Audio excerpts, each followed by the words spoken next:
In 1957, when McDonald's was doubling the number of restaurants it opened every year, a little-known Florida startup called Instaburger was on the brink of bankruptcy and fighting to keep its doors open. However, this failing business would later become the global fast food empire Burger King, making tens of billions of dollars a year and operating in over 100 countries around the world. So what was one big hamburger? The truth of how they achieved this is crazy and involves smashing up their own equipment with an axe. But whilst Burger King is undeniably an inspiring underdog entrepreneurial success story, there's also a dark twist, because the secret to Burger King's success was stolen.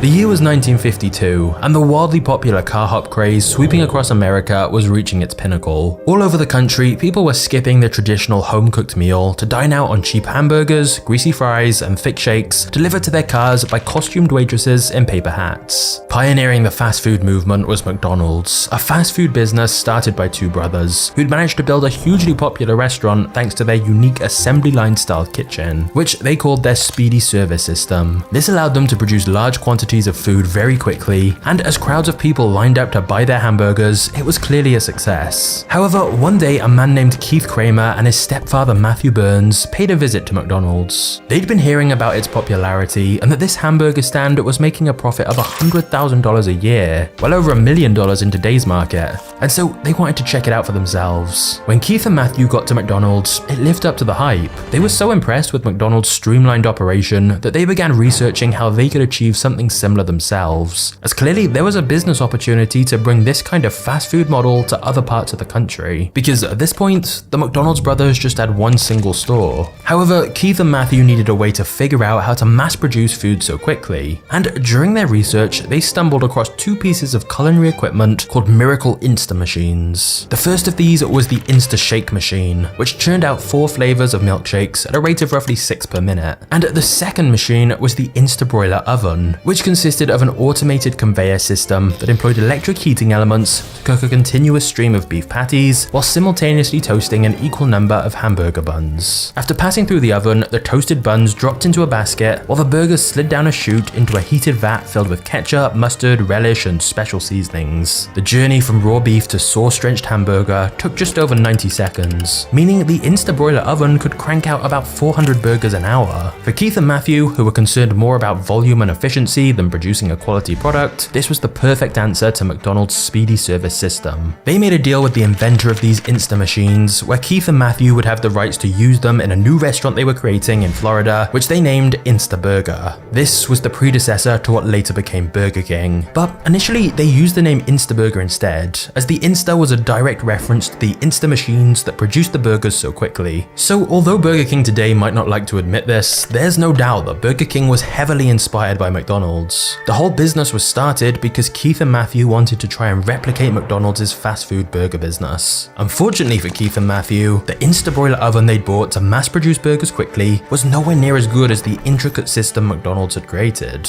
In fact, they soon realized the Insta Broiler oven broke down almost every few days. It was extremely temperamental, and the quality of burgers it produced wasn't exactly that great either. Ironically though, if the equipment they bought hadn't been faulty, it's quite likely Burger King as we know it today wouldn't exist. But we'll get to that. First though, something strange happened.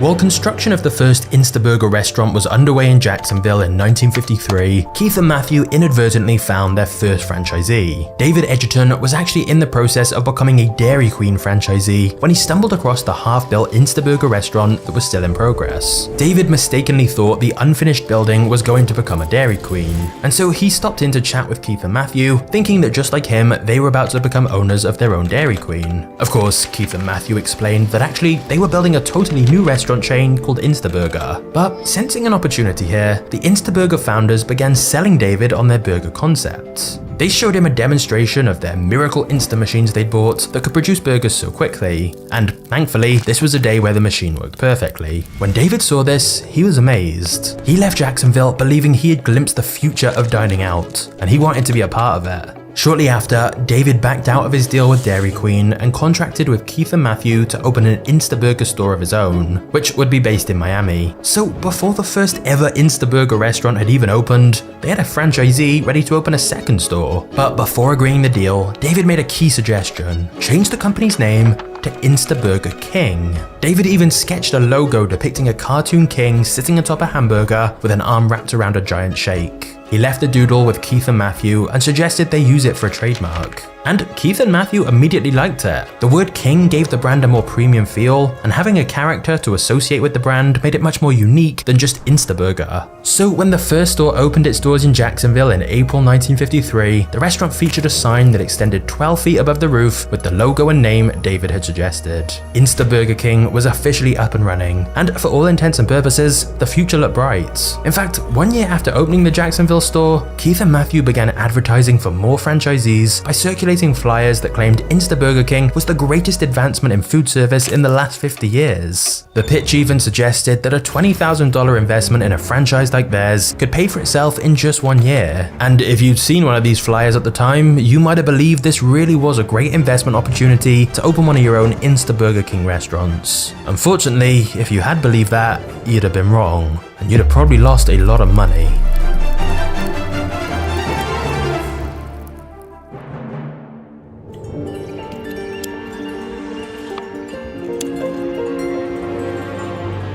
Instaburger King's service system was undeniably confusing for customers. You would order from your car at one window, but then had to pay up front before getting the food, which was very uncommon at the time. You were then given a numbered ticket for each item purchased, and then you would take that to a second separate window and collect your items. But you often had to then repeat your whole order again. The system was quite frustrating for customers who were accustomed to having the food delivered to their cars and pay for it after it was delivered. However, the two Instaburger founders and their first franchisee David all believed that customers just needed time to adapt to the new system, although definitely the system itself wasn't very efficiently designed to begin with. But still, the much bigger problem was that their Instabroiler machine to quickly make the burgers was agonizingly unreliable, often breaking down in the middle of the day. And of course, the whole selling point of the Instaburger King stores was fast and cheap food. But if their ovens kept breaking down and needed to be repaired, the food wasn't that fast. And it wasn't even that cheap really. Their burgers were 18 cents, whereas their competitors sold similar burgers for 15 cents. So the founders Keith and Matthew were not gaining the traction they'd hoped for with their first Instaburger King restaurant in Jacksonville. Meanwhile, David Edgerton, Instaburger's first franchisee, opened his store in Miami on March 1st, 1954. But just like the co-founders, it was a difficult start for him too, because of the unreliable burger making equipment. However, David still strongly believed that their fast food dining experience was the future. But David also knew that making his fortune in fast food would require a significant number of stores. He was never going to get rich just having one franchise location. So he agreed with Keith and Matthew he could handle all of the Miami area and open more Instaburger locations there. Now you might be thinking, how could David afford to be opening more stores if his first one had only just opened and wasn't even going that well? And you're right, he couldn't afford it. David had invested all the money he had into this first small Miami store, which wasn't doing particularly great sales numbers yet. So with no more capital of his own to invest, he needed to bring in a partner. David began contacting several well-known restaurateurs, all of which decided to pass, which wasn't too surprising given David's first store was hardly a big success. However, one of the restaurateurs he spoke with did recommend David speak to a man who owned a small local restaurant called the Bricklebridge. And it's here that we meet the fourth and final protagonist in our story, and arguably the most important person in Burger King's history,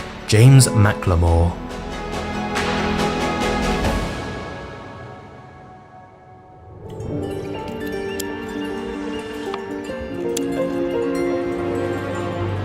James McLemore had a rough start in life, to say the least. He was born in 1926 to a reasonably wealthy family in New York City. However, his father lost all the family's wealth in the infamous stock market crash of 1929. James's beloved grandfather died shortly after, with many believing the family's sudden dark financial turn caused his health to deteriorate. Meanwhile, James's mother was then committed to a psychiatric hospital, or as it was then known, an insane asylum. James never saw his mother again, as children weren't allowed to visit. Honestly though, maybe that was for the the best, as this was in the early 30s and those hospitals were like something out of a horror movie. Remember, back in the 1930s, one of the prevailing medical treatments for mental health conditions was a lobotomy, which was literally cutting connections in the brain. As for James, since his father lost his job due to the Great Depression, they'd moved to James's grandmother's farm in the countryside. But a fire ravaged the whole town, and his grandmother was forced to sell most of her possessions in order for the family to have enough money to survive. Despite the bleak outlook for James's future, through hard work, he would eventually manage to enroll in Cornell University. He arrived there with just $11 in his pocket, but graduated in 1947 after learning useful business and management skills. And after a series of jobs in the restaurant industry, James saved up enough money to start his own restaurant, called the Bricklebridge, which he set up in Miami, Florida. Whilst this restaurant was nothing particularly special, it had started to make a modest profit.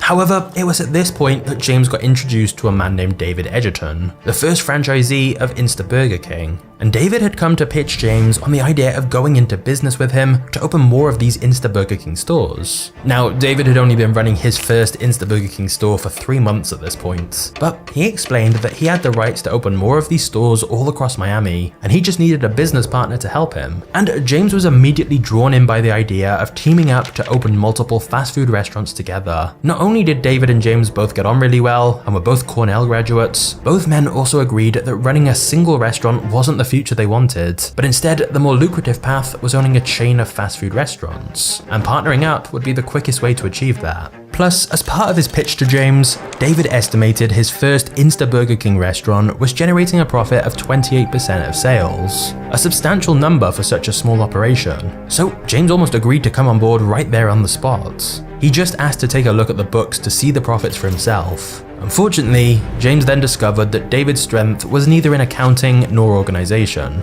When James asked to see his financial statements, David gave James a peach basket stuffed with contracts, receipts, and outstanding bills. Not only did this look incredibly unprofessional and unorganized, after James went through all the peach-scented financial records himself, he discovered that David's belief the store was making a 28% profit was completely wrong. Burgerking was actually operating at a 56% loss. At this point, you'd think James would abandon the idea completely, go back to his modestly profitable Bricklebridge restaurant, and forget all about Burgerking, but he didn't. James was much more excited by David's pitch of them teaming up to open a chain of Burgerking stores, and so against all odds, James and David still struck up a partnership. In his memoir, James explains that he based this financially questionable decision on the fact that although Burgerking technically was making a loss, this was mostly due to the large initial startup costs, and that if the store was run well, the model did make financial sense. Plus, more importantly, James liked David. The two were on the same page with everything and shared a similar vision. And what David lacked in accounting skills, he more than made up for with integrity and hard work. Two skills James valued extremely highly. So the two became business partners. James sold his Bricklebridge restaurant and invested every penny he had in Burgerking of Miami. His $20,000 contribution matched David's total investment to that point and made the men 50-50 partners in the business. Although, remember, the business was currently making a loss. But it was actually this partnership,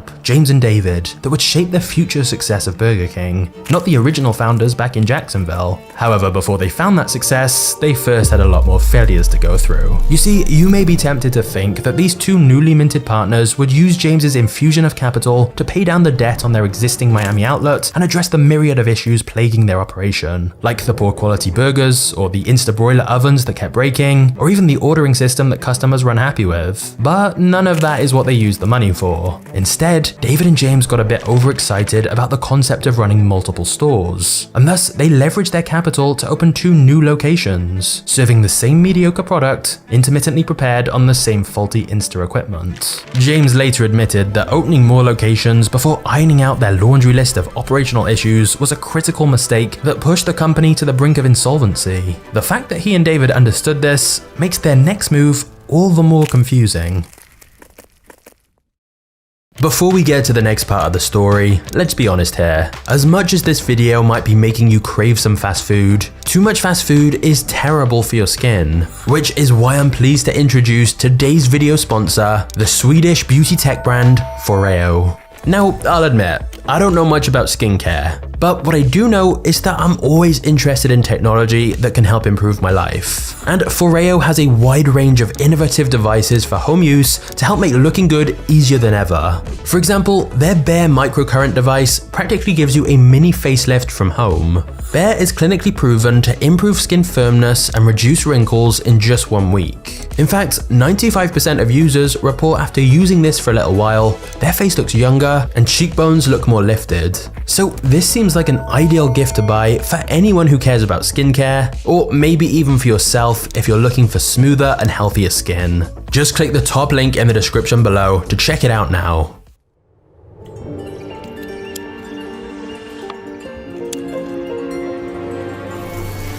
To keep their floundering operation from running out of money, James managed to convince Harvey Fruehauf, a wealthy friend of his father-in-law, to invest $65,000 in exchange for half of their business. Harvey, who moved from Miami after stepping away from his $200 million a year trailer manufacturing company, could easily afford to risk $65,000 on this new concept. What's baffling though, is what David and James did with the investment money they got. Instead of reducing their debts by paying down their existing loans, the partners opened 3 more locations across South Florida. By the end of 1956, Burgerking of Miami was drowning in debt and saddled with 7 tragically unreliable Instabroiler ovens that produced marginally decent food. Luckily for David and James, their fortunes were about to change thanks to the most unlikely of events. You see, one day during the middle of a busy lunch shift, James and David heard the familiar clattering of the Instabroiler's conveyor belt grinding to a halt. This once again meant the machine had broken down and would be out of action whilst it was repaired, thus losing them customers and revenue. David had only just recently fixed the machine, and he was fed up. He grew so angry with it, he grabbed a hatchet from his toolbox and literally smashed the machine. James was somewhat amused given he hated the machine too for all the problems it caused them, but he was also concerned that their operation would be down until a replacement oven could be built and shipped from California. David, however, had no intention of paying for another malfunctioning miracle machine, and instead vowed to build a better one. With help from a local mechanic, the engineering-minded David kept his promise and began trying to customize one of their Instabroiler machines to create something better that was more reliable. After 3 weeks of almost continuous trial and error, they finally made a breakthrough. David successfully created a new flame broiler instead that employed gas, not electricity, to cook the burgers. Not only did this invention prove infinitely more reliable than the old machines had been, but by making the broiler run on gas, David inadvertently created the flame-broiled flavor that would become Burger King's signature taste. Still to this day, the fact that their burgers are flame-grilled is a key part of their marketing. So that impulsive decision to smash their old burger making machine with a hatchet had forced David to spend time creating something better, and he'd succeeded. Their new flame-broiled machine was a big improvement that helped the company make more money, since now they could reliably produce large quantities of burgers on a consistent basis without the machine breaking. However, it wasn't this alone that changed their fortunes. It was actually a controversial discovery that would catapult the company to success. David and James's new machine to make the burgers was much more reliable, and with things going well, they went to pay a visit to Jacksonville to see the original Burger King founders. Turns out, things were not going so well for Keith and Matthew. They were still puzzled why Burger King was failing as a concept, and had wrongly come to the conclusion that their location was to blame for their poor sales numbers. The solution they came up with was to purchase a movable, prefabricated stainless steel building for their next restaurants. The idea was that if sales weren't sufficient wherever they set up shop, they'd simply pick up and move someplace else where they might fare better. This was the reason David and James had driven up to have a look, to see if this idea was something they should incorporate for the Burger Kings in Miami that they ran. But after sitting outside the stainless steel store for 2 hours, the restaurant failed to attract a single customer. Literally nobody bought anything. So James decided to go for a walk around the local area. And just a block away from the shiny new Burger King, James discovered a rundown burger stand with a line of customers queuing up around the building. Intrigued, he decided to join the queue himself, and whilst waiting, he noticed that nearly everyone was ordering a whole bag full of hefty quarter-pounder burgers served on 5-inch buns, topped with lettuce, tomatoes, pickle, onion, and mayonnaise. The burgers were much bigger than what Burger King and competitors like McDonald's sold. James purchased 2 of the giant sandwiches and headed back to give one to David as well. After finishing, both David and James agreed it was the best burger they'd ever had. On the drive back to Miami, James suggested to David they needed to make a burger just like that for their own stores. And James even said he had the perfect name for it: the Whopper, a name that would convey the large size of their new burger. James also suggested adding signs to their stores that advertised Insta Burger King as the home of the Whopper. David liked the idea too and agreed to give it a shot. Now, this was actually quite a risky move, as they were going to charge 37 cents for their Whopper burger, whereas other competitors like McDonald's charged just 15 cents for their burgers. So suddenly focusing so heavily on this Whopper burger was a gamble. Fortunately, it was a gamble that paid off. The Whopper's quarter-pound patty, mountain of toppings, and signature flame-broiled flavor made the sandwich an instant hit and provided David and James with the niche they'd been searching for since 1954. Finally, they had something to distinguish their brand. Of course, James had technically got the idea from copying a small little burger shop in Florida, and it could definitely be argued that all of Insta Burger King's success was really built on stolen ideas. Firstly, Keith and Matthew had copied the fast food concept from McDonald's, then David and James had copied this new signature Whopper product from a different burger chain.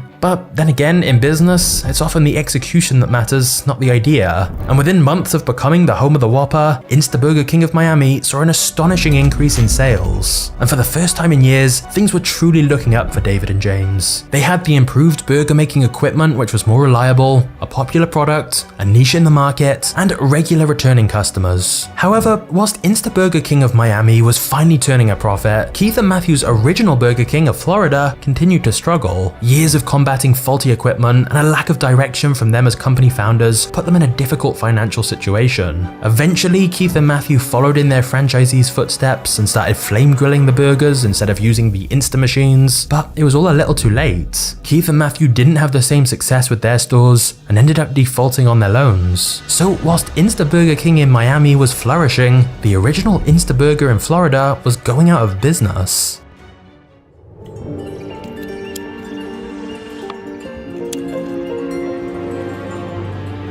Thanks to the new changes made by David and James, by 1959, their Miami-based Insta Burger King stores saw a massive uptick in sales, and people around the country took notice. Tourists and businessmen visiting South Florida recognized the company's potential and often inquired about opening franchises in other parts of the country. At the time, however, David and James weren't authorized to sell outlets outside of their South Florida territory, which is the region they'd agreed on with Keith and Matthew. However, 1959 was also the year that Keith and Matthew defaulted on their loans. This meant the person who'd given them the loans, a guy called Ben Stein, took control of Insta Burger King. Now, Ben knew very little about the fast food industry and didn't particularly want to run the business. So James realized this was an opportunity. He asked Ben if him and David could become the owners of both the national and international franchise rights of the company. And in exchange, Ben would get 15% of all the money they made without having to do any work. So basically, David and James would run everything and have control of the company, and Ben would get 15% of whatever money they brought in. The deal worked for both parties, and the contracts were signed later that year in 1959, meaning David and James now finally had full control of Insta Burger King's operations. In truth, for years they had been the ones leading the company anyway, because even though Keith and Matthew deserve some credit for originally starting the business, it was David who came up with the name and better burger cooking equipment, and it was James who would come up with their most popular product and other significant brand changes. And so the whole time it was really this duo that had turned the chain's fortunes around. But now that they'd made this deal, David and James made the critical leap from being the franchisee to the franchisor, meaning they would be the ones selling stores to other people all over the world. And officially, they would be the ones making the big decisions about the direction of the company. In fact, one of the first changes was to drop the word Insta from the chain's name completely, since they were no longer using those old temperamental Insta machines anyway. And thus, the company officially became simply Burger King, home of the Whopper. And now that they were fully in charge of the business, David and James set their sights on becoming the top fast food franchise in the country, which meant somehow keeping pace with the growth of McDonald's.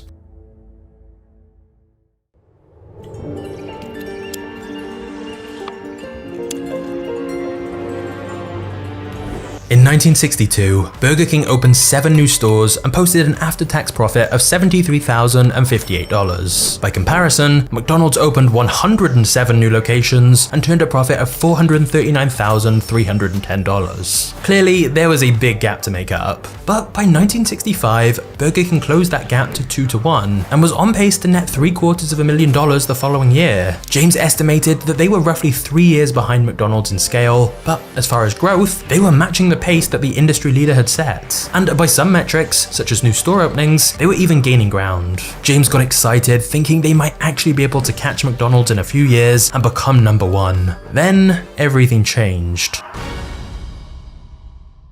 In April 1965, McDonald's went public with an initial stock price of $22.5 a share. By the end of the day, the stock value hit $30. By the end of the month, it reached $49 a share and continued to climb fairly steadily for the next 3 decades. Today, a $1,000 investment in McDonald's IPO would be worth over $6 million. And that doesn't include the dividends it would have paid over 5+ decades. But basically, the huge success of McDonald's on the stock market meant that the sprint for supremacy between Burger King and McDonald's was over before it even really started. At least, that's how everyone outside of Burger King saw it. James, on the other hand, believed they just needed the right partnership to help them compete with McDonald's. Someone with a lot of resources. And sure enough, in 1967, the Pillsbury Company, one of the world's largest food producers, approached Burger King about a merger. James was immediately very eager to strike a deal because he believed Pillsbury would either take the company public or finance the exponential growth required to keep pace with McDonald's. His business partner David, on the other hand, felt Burger King would be better off staying the course and remaining independent rather than relinquishing any control to another company. Then again, David also knew that James, who was 41 at the time, was feeling pressure from his wife Nancy to dedicate more time to his family. And so by making a deal with a big company like Pillsbury, it should mean James and David had more support to run the business and thus free up a bit more of their time. After all, they'd been working non-stop on this company for years. So for that reason, David could see the merit of this merger. Having said that, the deal that Pillsbury put forward required James to stay on as president and CEO for at least 5 years. His salary would increase from $32,500 per year to $67,500 per year, the equivalent of around $600,000 today, and he would be granted full autonomy to continue running Burger King as he saw fit. More importantly though, Pillsbury verbally agreed to grant Burger King access to its considerable resources. This meant that James could assign others to handle some of the travel and day-to-day operations, leaving him a little more time with Nancy and their children. So the deal was agreed, and Pillsbury absorbed Burger King and its 247 restaurants for $18 million. The deal also resulted in James, David, and their other investor Harvey owning 10% of the century-old Pillsbury Company. This was a huge corporation, and meant on a personal level, all 3 of them became very wealthy. Nevertheless, the deal was not quite the perfect partnership David and James had hoped for, as it soon became apparent that Pillsbury had no intention of letting the company operate completely autonomously like they'd initially suggested.